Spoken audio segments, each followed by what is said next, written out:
Natasha is in Atlanta. Hi, Natasha. How are you? Hi, good and you guys. Better than we deserve. What's up in your world? Well, my world has been upside down for the last 7 years. Me and my husband hasn't been very good managing money. I believe we both make good money. My husband works in the film industry, and we end up moving to Atlanta, so he had a stable job here and income. And I am a teacher, so we make around $80,000, and sometimes it could be all the way to $100 yearly. But it has been a roller coaster for us to be on the same page. And finally, we found your program, and we're trying to make the right choices. This next 2 months, we're going to be like -0.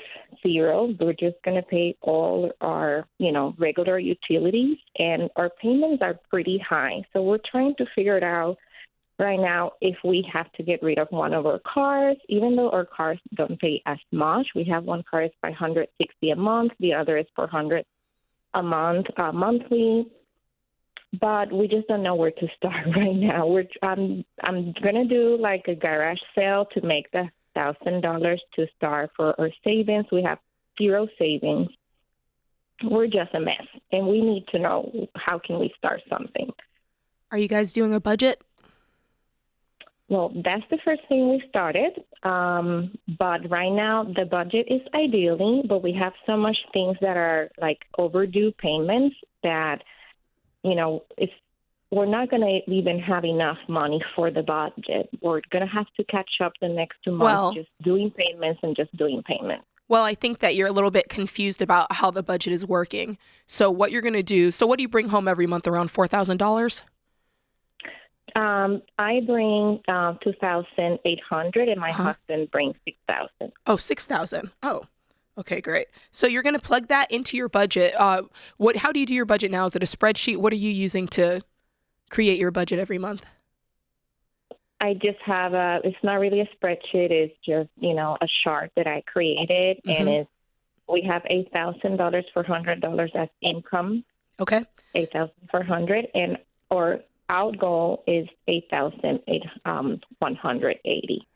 Okay, well, let's start with what your outgo actually is. So you're going to start with the 8,400, and you're just going to go down the line, and you're going to spend all of that money. So you're going to start with your expenses and go through making sure that you're making minimum payments on everything, not just your, the expenses that you do every month, like groceries and things like that, but also your debt. And just to keep everything current. I know that you said that you're behind on some stuff, but start out by making minimum payments. And once you've done that, I think you're going to find that there are things that you're spending money on that you don't actually need to spend money on because you guys have a great income. What kind of debt do you have on? Well, we have the 2 car loans. Okay, and car number 1 that you owe $400 a month on. What's the balance on it? Okay, that is 25. Okay. I mean, 21. The one that's 160. What's the balance on it? No, it's 400 and 560. So the 560 is 25,000, and the 400 is 12,000. Okay, all right. And what are your other debts? The student loans. How much? Is around $20,000. Okay. What else? We also have medical bills, and they are already affected our credit scores. And how much? I don't know the number for that. I think it's roughly around $15,000. And you're paying monthly on these? We're not. Okay, not. so you're not paying anything on very it. You're not paying anything on that at all. Okay. What else? Well, that's it. Like, I don't What's even your house know payment? where we pay. We don't own. We rent. What's your rent? $2,000 a month. $2,000 a month. Okay. Yeah. All right. What are you behind on? Right now, we own 3 months of the car, and we also laid 1 month on rent. Okay. So what that tells me is that you all are out of control on your spending because you have enough to pay these bills. I don't even know where you're getting to 8,400. I can't get there. You're not paying anything on these medical. You got 2,000 plus you got food, lights, and water, and then you got 1,060 in, or no, you got 960 in credit card debt or in car payments. Student loans on hold with Biden. Yeah. You're not paying anything on it. You're not working a budget. I think you're just guessing at the numbers every month. And if you're not on a budget, you guys are spending like crazy, and then you're not prioritizing the things that you actually need to spend you or on. him? This is what has is happening. Like, I try for us to stick on a budget. Who's the spender, you or him? I think both. I think we're both very bad spending. Mm-hmm. And why does it say on my screen you're considering a divorce? Yeah. Why does it say on my screen you're considering a divorce? You haven't brought that up in our conversation. I did. Sometimes the only escape that I feel I have from the situation is, only well, that would my be if own it's his fault. But you didn't just now say it was his fault. You said it was both your fault. But it's hard for both of us to be on the same page.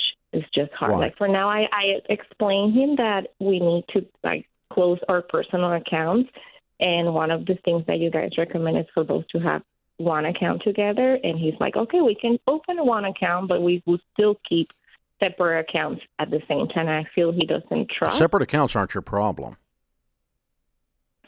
Your problem is you spend like you're in Congress. Somewhere between the two of you. I'm sorry, what did you say last? I said you spend out of control. No number of accounts will stop that. Having a singular account's not going to fix that. Getting rid of him's not going to fix it if you're the problem. So what we've got to do is you guys are going to have to lay out a game plan that the two of you agree to. And you guys are getting ready to head into bankruptcy because you're going to get evicted and repoed. You're not but one car payment away from getting into repo land, and you're about half a mortgage or half a rent payment from being evicted if you're my tenant. Because I don't fool around with people not paying their rent. So you guys got to get this stuff together. We didn't have time to do a full counseling session for money on the air. Let me help you guys if you're out there facing that, because I feel like we didn't address the key issue that would be a great learning for everyone else. If you are behind on your payments, behind on your bills, how do you do a budget? Okay. Well, the first thing you do is you have to force rank prioritize. You have to prioritize your dollars. And that means we're going to take care of what we used to learn, and they no longer teach it in the 8th grade, called civics, the difference in necessities and luxuries. 98% of what everybody spends money on in America is a freaking luxury. So let me help you with what an actual necessity is. Food. There's one. No, eating out is not a necessity. Some of you people, all you know how to make is reservations, and you got to work on that, okay? So food at home, cheap, that you bought at the grocery store with a coupon. Food is a necessity. Utilities, lights and water, so you have heat and cool. Utilities is number 2. Cable is not a utility. Cable is not a utility. Thank you. Hulu is not on your list. Oh, Netflix is not a necessity, Tiger King. Let me help you, okay? I just had to put that out there. Just helping you with your little increase there to $12.95. Okay.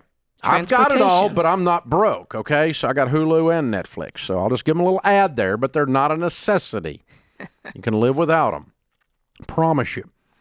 Now, once you've gotten food and utilities, we're bellies full and we're warm. Number 3 is shelter. So you take care of your place to live so you're not homeless. You pay your rent. Now, almost everyone can scratch around and make enough money to buy their food, keep their electricity current if they're first, second, and third, and keep your rent paid. Right. The only way you get behind on rent, which our last caller was, is if you are completely discombobulated, screwed up, and you're spending crazy money on something else. You'd have to be. It's the only way. Because otherwise you go, okay, I'm going to go out to eat, but I'm going to get evicted. That's called insanity. I mean, stupid, right? Yeah.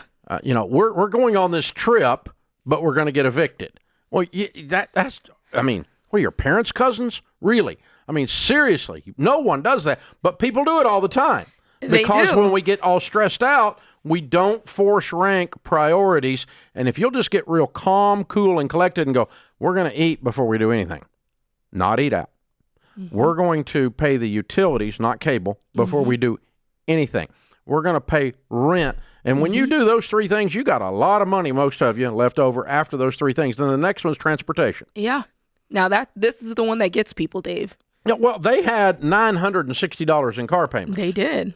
So we're going to fix their transportation problem because we're going to sell that crap. Tomorrow. Okay? If you can't pay the car payment, hello, there's a signal here. Yeah. God is saying, sell the car. It wasn't even Dave. God said it. And you know how I know he said that? The blessings of the Lord have no sorrow added to them. That's right. He said that in the Psalms. And if you have sorrow added to something, it's not from God. And this lady has sorrow. They're about to have their cars repoed. And she's thinking about divorce. And she's thinking about divorce because they're going to pay their car payments. So these cars need to go. In the meantime, you actually have $8,000 a month coming in. How? Almost $9,000 a month coming in. How do you not pay $1,000 worth of car and $2,000 worth of rent? That's only $3,000. $5,000 left over after that. How are you behind on those? Because you didn't have them prioritized. That's Right. what it tells me. Right. Okay? After 30 years of doing this, I have great insight. These are things that you need to build into your daily way of life. Your budget is something that is not something that you make once a year and you come back to it when things are bad. You do your budget every single month before the month begins. You create that plan. You spend every dollar on paper or digital paper every month before it begins. So you have a plan so you can see what are the areas that need attention. Maybe you do need to get your income up. That's not really the case in her situation. Wouldn't hurt, though. She's got they've got a spending problem. Yeah. And maybe you'll start to see that as you put your budget together. But let's just pretend for a second, okay? She said she's 2 car payments behind. Yes, yeah. Okay. So what's it take to get current and pay this month? $2,000. She could do that this month. And what's it take if she's a 1 month behind on rent? Yeah. What's it take to get current on that? Another $2,000. Yeah. It's $4,000. Yeah. So you could be 100% current on the things that matter in 1 month. That's right. And her But student now you're loan not is going to do even anything due. else. You're not going to do anything else. Something else might get behind. Well, And if something yeah. like if you got MasterCard laying there, they can jump in the creek. We don't get evicted, and we don't pay MasterCard if we got to choose. when you like the taste of steak at a restaurant more than you like the feeling of paying your bills on time, you got a problem. Hello. You Yeah. would rather wine and dine yourself. You would rather go on trips that you can't afford than just have the peace of paying your bills on time and sleeping at night. Yeah. But here's the thing. If you're behind like that, you said early in the conversation, you're doing the budget wrong. What you Yeah. need to do is you need to spend this month's $8,600 on this month's problems. And until you clear food, utilities, housing, and transportation and get them all current, you don't spend anything else on anything. I don't care if somebody doesn't like it. Oh, and you need to stop your stupid 401k withholding. You're over here making investments while you're paying $1,000 in car payments. Okay? So this is what's going on in that Yeah, house. yeah. I'm not fussing at her. I'm just saying mathematically, this is so easy for some of you to turn around. Within 1 month or 2 months, you could be 100% current and on the things that matter. Yeah. Because here's the thing. You emotionally, Dr. John Deloney could do a whole clinic on this. You're emotionally completely shut down in crisis mode, trauma mode. Yeah. Your brain, your critical thinking skills shut down when you are in threat of being hungry, homeless, and have your lights cut off and your car's repoed. These are the necessities of life. Yeah. To have, food, shelter, clothing, transportation, and utilities. Clothing, we don't need to worry about. You Yeah. know you got clothing, okay? Shut up. There's 73 pairs of shoes in there. Shut up. You don't need clothing. Good Lord, the money we've got enough clothing last, okay? Yeah. So, if you're trying to make a fashion statement, you're getting evicted, you got other issues, right? Well, you got to grow up, Dave. And I can say there's I can that. say that because I've been there. I've had to look in the mirror and go, Jade, you're acting like a child. You're buying clothes, you're going out to eat, and you cannot pay your bills. You've got to change. You've got to do what you're doing differently. Doing things the same way and expecting the same result, that's insanity. So, and I was an insane child. Take care of the four walls first. That's not insanity. It's the opposite. Food, shelter, clothing, transportation, and utilities. Get current on them before you worry about anything else. Everyone else can jump in the creek until that's done. Yep.